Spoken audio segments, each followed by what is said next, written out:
Hey guys, for this lesson we're going to be looking at some new types of energy.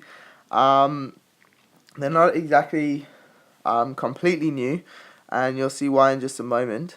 But for this video we're going to look at mainly mechanical energy and how conservative and non-conservative forces affect this type of energy. So let's have a look.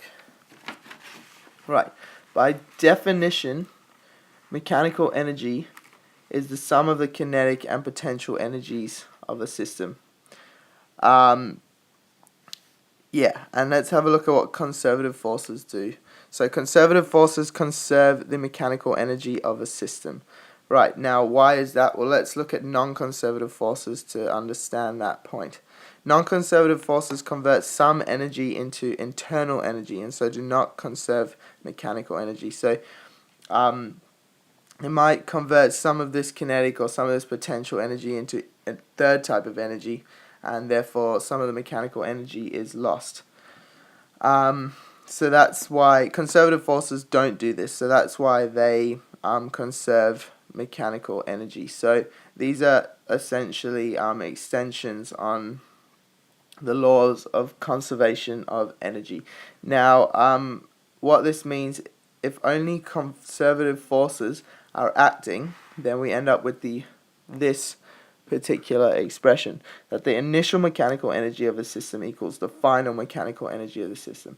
And if we expand it using the definition of mechanical energy, we end up with this, that the initial kinetic energy plus the initial potential energy of a system is equal to its final kinetic energy plus its final potential energy of a system. Now, that equation is actually really helpful in a lot of questions, and I'll show you one now.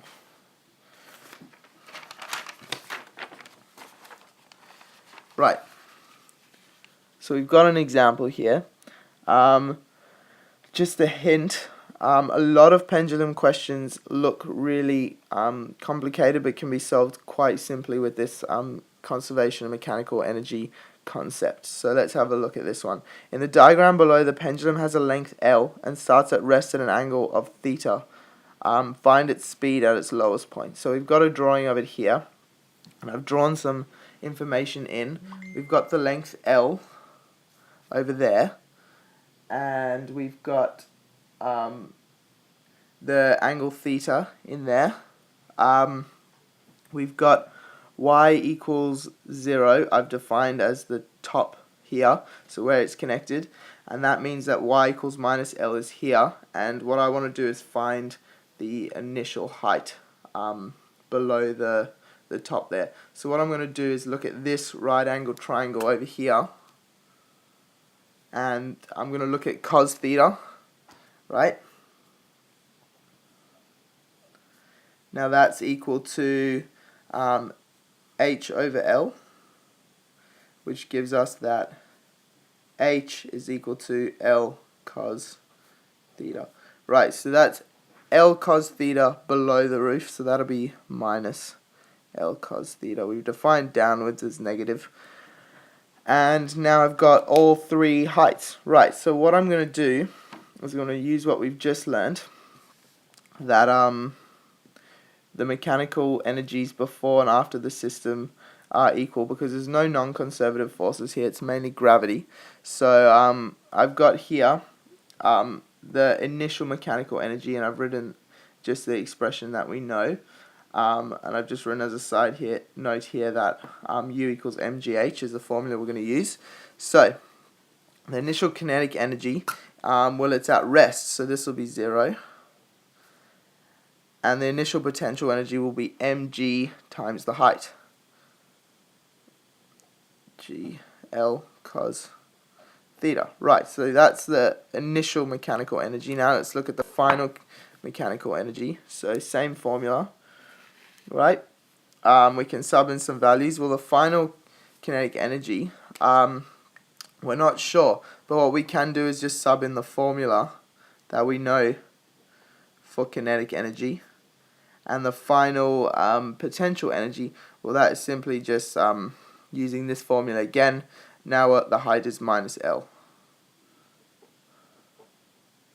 Right, so now we've got two expressions, and we can actually equate them because these two are equal due to the presence of only conservative forces. Right.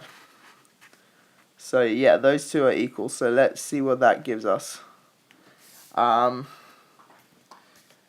Let's sub in what we know about the initial mechanical energy. So that's just minus mgl cos theta. And that's equal to the final. Let's sub that in. Right, now I'm going to move this across to this side. I'm just going to put, because we're trying to find v squared, I'm going to put the v squared on this side. And we end up with mgl minus mgl cos theta. Now you notice that everything is times m. So if we divide both sides by m, these all disappear. Right? We then can times both sides by 2. We end up with v squared over here. And I'm going to just take out the common factor of gl. And I end up with that. And finally, I can take the square root. And we end up with v at the bottom equals 2gl outside of 1 minus cos theta. So that's actually quite a complicated formula, and you'll often get formula style questions like that.